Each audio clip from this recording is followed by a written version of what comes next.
Good morning और friends, आप सभी का हमारे यूट्यूब चैनल कंपटीशन क्लासेस में हार्दिक स्वागत है।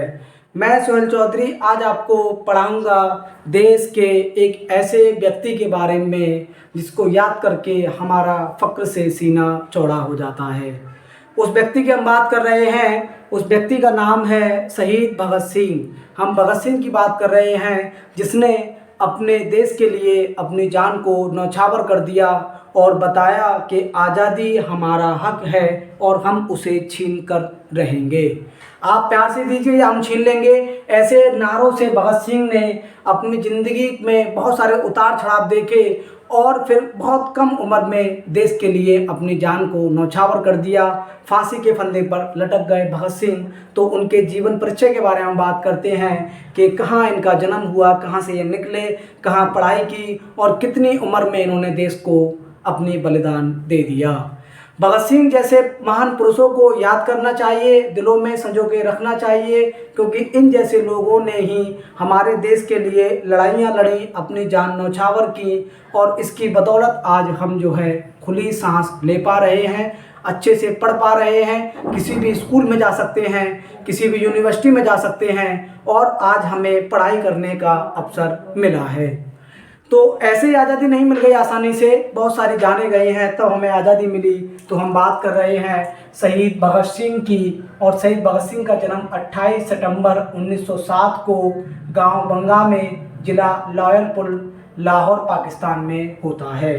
पाकिस्तान के लायलपुर ज़िले में होता है और जो कि गांव का नाम बंगा है। 28 सितंबर 1907 को उनका जन्म हुआ और उसके बाद ये जो है वहाँ से निकले। 1923 में नेशनल कॉलेज में इन्होंने एडमिशन लिया, मतलब अपनी ग्रेजुएशन की पढ़ाई करने के लिए ये जो है वहाँ से निकल गए। जब ये वहाँ से निकले तो इन्होंने लाहौर का एक कॉलेज देखा जिसका नाम था नेशनल कॉलेज। उसमें अपनी पढ़ाई कर रहे थे, स्नातक की पढ़ाई को पूर्ण कर रहे थे और देश के अंदर जगह जगह आंदोलन चल रहे थे। उन आंदोलनों में भी भगत सिंह ने पार्टिसिपेट किया। गांधी जी के विचारों से प्रसन्न होने के बाद जो है ये आज़ादी की लड़ाई में कूद गए और इनको लगने लगा कि हमें देश को आज़ाद कराना है। आइए देखते हैं कि उनका करियर में कहाँ से परेशानियाँ आई और कहाँ से जो फिर ये कहाँ से फिर जो है ये सरकार के जो है क्रूर कानूनों में फंसने लग गए, या हम कहें कि अदालतों से इनका आना जाना बन गया। तो 1907 में लाहौर बम धमाके के आरोप में इनको गिरफ्तार कर लिया गया। किसको? भगत सिंह को गिरफ्तार कर लिया गया 1907 में। लाहौर बम धमाकों के आरोप में भगत सिंह को गिरफ्तार कर लिया गया। इन पे आरोप लगाया गया कि आपने लाहौर के अंदर बम फेंका है, उस आरोप में इनको गिरफ्तार कर लिया गया। और फिर देखिए 1928 में जेपी सैंडर्स को मारकर लाला जी की मौत का बदला लिया। किसने? भगत सिंह ने।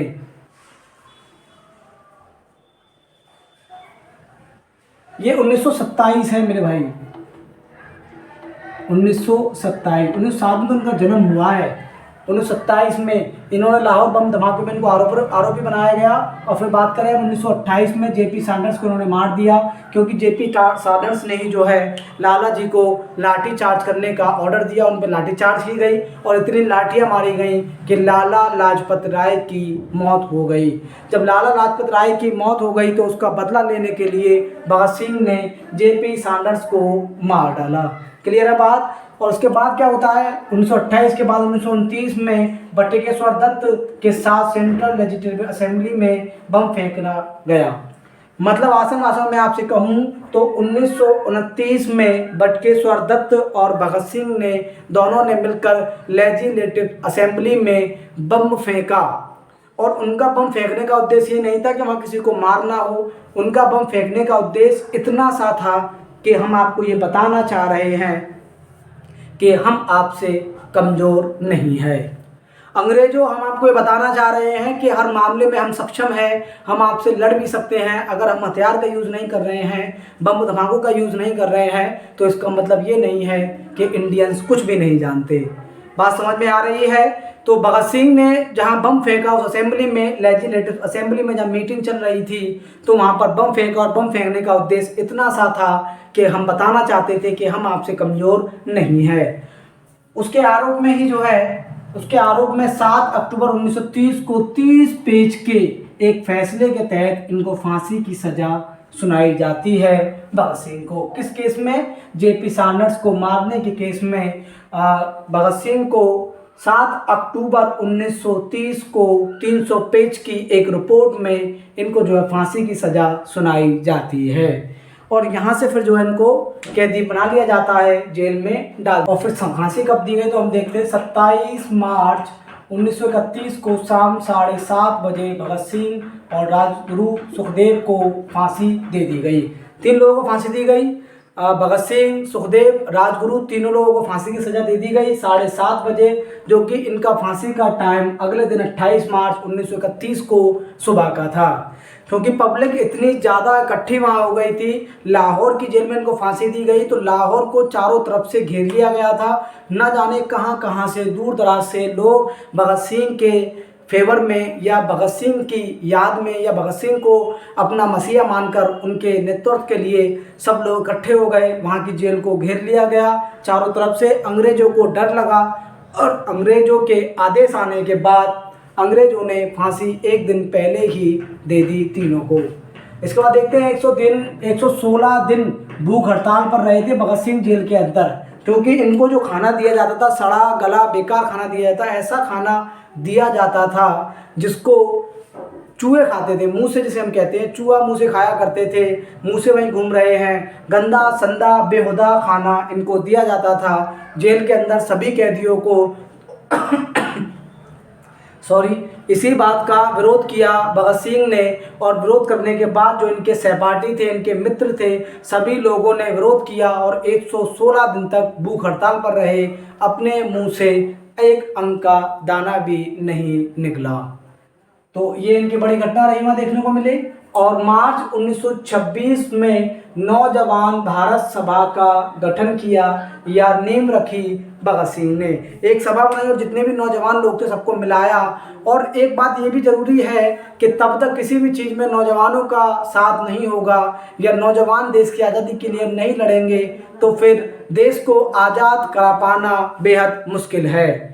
तब ये मुश्किल की घड़ी में भगत सिंह ने एक सभा बनाई जिसका नाम रखा नौजवान भारत सभा और इसमें सभी लोगों को शामिल किया, सभी को इसका सदस्य बनाया और फिर अपनी आज़ादी की क्रांति को ऊंचाइयों तक ले जाने का काम किया भगत सिंह ने।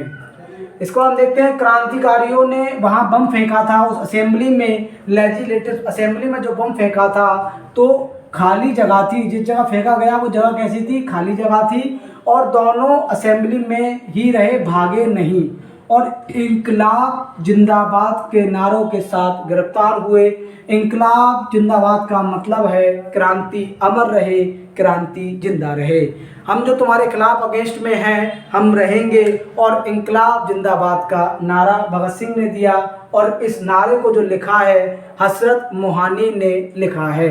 मौलाना हसरत मोहानी ने इंकलाब जिंदाबाद नारे को लिखा है 1921 के समथिंग में और इसको अपनी आवाज़ से बोला है भगत सिंह ने 1927, 28, 29, 30 और उन्होंने इसी नारे को अपनी पहचान बनाया और हर जगह जाते वही कहते इंकलाब जिंदाबाद, क्रांति अमर रहेगी।